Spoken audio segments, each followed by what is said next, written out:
Homies, you know what day it is? It's Sunday NM Couple Review. Spoilers abound. Today's couple is Haru and Legoshi. These two.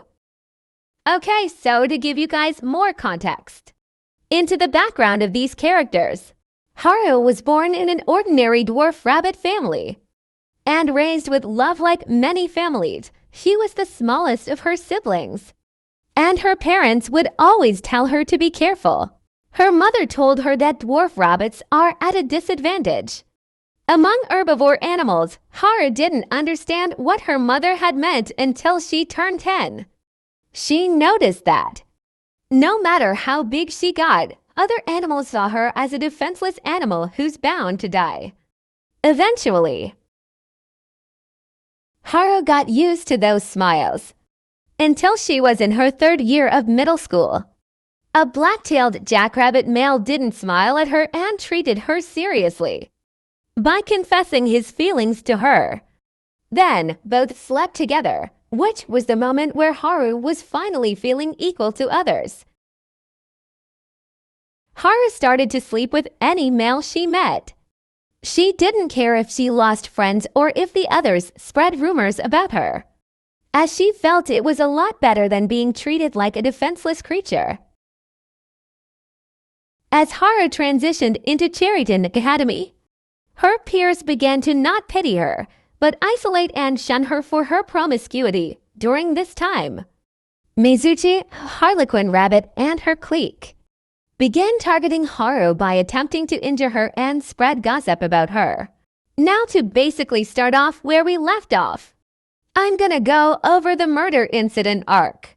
In the fall, sometimes during breaks, Haru and Legoshi get together to talk about what's going on in the world. Rumors about the two having sex have spread around, but Haru isn't much bothered by that. One night, Legoshi contacts Haru and asks her if she has feeling for Lewis. She tells him that he doesn't know anything about her and Lewis, but Legoshi says that he does know. Legoshi tells her that he's happy that she's alive, and he wants to watch over her from a distance. At the library, Legoshi proposes to Haru, and when she asks why, he lists the benefits he can think of when he tells her not to hang out with any strange males. She retorts by telling him that who she hangs out with is her business, and she would never marry someone as controlling as Legoshi. Juno follows Haru to the gardening club, and when Haru tells Juno that she thought it was Legoshi, Juno gets mad because she's not nearly as heavy as him. Haru couldn't recall her name, but she remembers that she's close to Legoshi.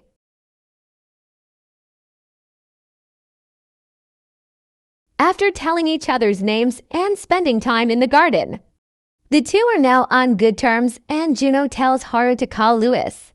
When Haru and Legoshi meet again, she tells him that even thought she doesn't have feelings for Lewis, she's still worried about him, and when she tried calling him, she got cut off. Legoshi assures her that he won't let anyone make her unhappy. At New Year's Eve, Legoshi notices that he missed a call from Haru and calls her back. She wishes him a happy new year, and since it's a full moon, she hopes that the following year will be wonderful for him. Jack gives Haru Legoshi's new address, telling her that he'll be happy to see her. After arriving at Beast Apartments, she notices Legoshi walking with a female sheep. At university, a rabbit named Akko introduces Haru to an Indian lion named Ito as her boyfriend. Haru chews them out and calls their relationship phony. A commotion arises, and Haru along with other students go to check it out. It's discovered that when Akko and Ito started making out, his carnivorous instincts kicked in, and he started attacking her, leaving her in a critical condition. This causes Haru to contemplate ending her relationship with Legoshi. Haru pays a visit to Legoshi for his 18th birthday. Before entering his room, the residents of the condo, who are next door in 7's room, come out to say hello. After spending some time in Legoshi's room, the two go out, and Haru asks Legoshi to take her to the black market.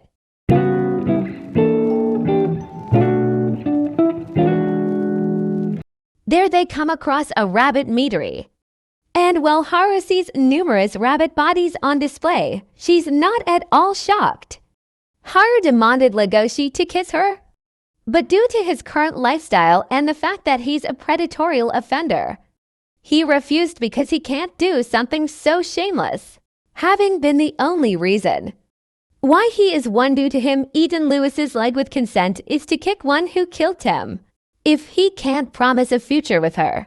A carnivore-herbivore hybrid criminal named Melon gets a job as a part-time history instructor at Haru's university. He takes a special interest in Haru and proceeded to hug her the same way Legoshi hugged her the very first time they met. Haru notices that and tells him to stop and asks what his species is. He tells her he's a gazelle and Haru leaves it at that. He then pulls out a construction knife and stabs himself in the leg, causing him to get fired after rumors about the incident spread. Haru goes to visit Legoshi, and he believes she had sex with someone but could not determine the smell. Haru wants to see if she and Legoshi are physically compatible and demands him to show her a certain body part. After that, he reveals to her that he has dentures. They decide to go to sleep side by side in order to get to know more about each other little by little. The next morning, Haru returns from the restroom and asks why Legoshi's fur is white, and reveals that she accidentally spilled tomato juice on the futon. She asks whether he had a nightmare or something, and he tells her it was just a frightening dose of reality. Legoshi later leaves to go pursue Melon and tells Haru she can leave the door unlocked if she wants to. He kisses her on the cheek before heading off. It turns out Melon is a half-breed, as his mother is a leopard and his father is a gazelle. He has the general appearance of a gazelle with the jaws, claws, and eyes of a leopard. On the eve before Rexmas, Melon's body grew larger and more muscular. His tail grew longer and thicker, and more spots appeared all over his body, making him look more like a leopard than a gazelle. Melon can manipulate others easily. He uses a surgical mask and closes his eyes to disguise himself as a herbivore, which always works. He used this disguise to get a job as a therapist for elephants and making them believe he was helping them, only to murder them later for their tusks. No matter what he eats, everything tastes like sand to him. Despite this, he was very interested in eating Haru after meeting her for the first time. Melon's sadomasochistic tendencies and cruelty are most prevalent when he is getting tattoos, as well as brutalizing Legoshi and the Shishigumi. As the new head of the Shishigumi, Melon is cruel and harsh towards the members, unlike Lewis, who is a firm yet benevolent leader. Yaya is an antagonistic character in Beastars. He is a retired Sublime Beastar. He is a horse with a near black coat and a black crest. His wardrobe varies a lot throughout history. Due to his role as the Sublime Beastar, he often disguises himself as a zebra to deceive criminals. Yoya has all official search teams to look for Melon. Unfortunately, the three crews are unable to find him due to his hybrid background, such as a unique scent, perfect blending in gazelle crowds, etc. Remembering his strong characteristics and bloodline, he heads out and finds Legoshi while working to convince him to work. He offers to remove his criminal record. Later that day, Yaya and Legoshi meet outside a VIP club, famously known by high-class animals for the mask party. The duo uses the dress code to their advantage by blending in the crowd. To find Melon, the two blend their blood together to get a response from him. Yaya peeks into his mask to confirm his identity.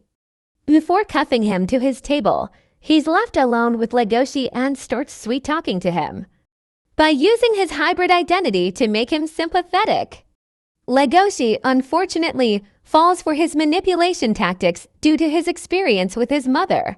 Burning with curiosity, he releases him and takes a walk with him outside on the sidewalk. Melon talks about hybrids yet again, furthermore adding the notion that he and most other hybrids are freaks of nature. Legoshi wants to know him more and better, but Melon insists on having fun or hearing a good joke. After Legoshi looks away, he quickly withdraws his gun. After taking it back from Legoshi's pocket and shoots him in the abdomen, Legoshi is hospitalized, while Lewis finds himself reuniting with the Shishigumi. He is brought over to the hideout before being hidden by Free. Their new boss happens to be Melon. Free later explains his role in the mafia as a purpose to fight, while also bringing the diversity and positivity Lewis did. Unfortunately, Melon has no respect for his henchmen. This is shown by enforcing a meat rule. Despite ruling over the black market, Melon forces all the lions to eat non-meat products, such as melons, and only letting them have a monthly allowance of meat while eating. Melon watches the local herbivores talk happily about the food, mentioning how tasty it is, causing him to feel internally frustrated to the point of momentary bloodlust. His frustration comes from his lack of taste from both herbivore and carnivore dishes. He appears next to Legoshi as a figure of imagination, embracing his chest while repeating a much more detailed line from Hogler. Living like me is like living without a dick or stomach. Melon appears as Legoshi watches the beach, shooting his ear. He's accompanied by his fellow lions and has them restrict Legoshi's movement. Now face to face with his enemy, he mocks him for having empathy for him. He simply leaves and lets the Shishigumi have Legoshi for eating, although they ended up throwing him into the ocean out of hatred. They made a deal that if Legoshi could come back from almost drowning, they promised to tell him about Melon's weakness. The next day, Legoshi returns to the Shishigumi hideout and climbs up to a window where he sees Melon threatening to shoot Agata. Legoshi tells Melon that he'll pay for the bullet scars he gave him. They both fall down to a bed of flowers and Melon runs away and Legoshi chases after him. They stop in front of a surveillance camera in the city. The scene looking like a white wolf was attacking a gazelle with the arrival of cops. Melon uses the opportunity to get away and Legoshi is now on the run. In the black market, Legoshi tries to put his name on the list of participants for the December turf war, but the pen runs out of ink after the first letter. Legoshi and Melon then take a test based on Animal Society basic knowledge. Should Legoshi lose, he'd be impaled by giant spike from above and served as wolf skewer during the test.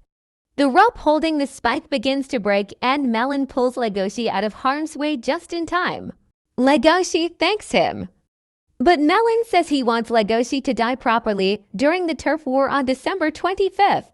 After Legoshi's fight with the Inarigumi leader, 10, Melon tries to sneak behind her but Legoshi hits him in the face, and they both prepare to battle each other. During their fight, Melon received deep scratches over his pecs and shoulders. Melon pulled out his gun and shot himself through the torso, but did not die and says it takes 2 bullets to kill a hybrid. When Yaya, Goshe and Lewis arrive at the scene, Melon shoots himself again and is lying in a pool of his own blood. On the way, Melon regains consciousness and fiercely bites Yaya on the neck, and they both fall on the ground. At the November Odd Soul Festival, she runs into Lewis. As they talk, she tells him that she made a foolish promise to be eaten next month. She tells him that she prefers to give rather than receive. Lewis tells her that she needs to live and tells her to go visit Legoshi before his duel at Rexma's. Legoshi finishes his duel with Melon. Haru and Legoshi meet again. Haru proceeds to stroll down the busy street with Legoshi following her, and the two finally have their first kiss together. Okay homies, that is the end of my video on Legoshi and Haru. There might be more couples I'll do based on the Beastars manga, anime.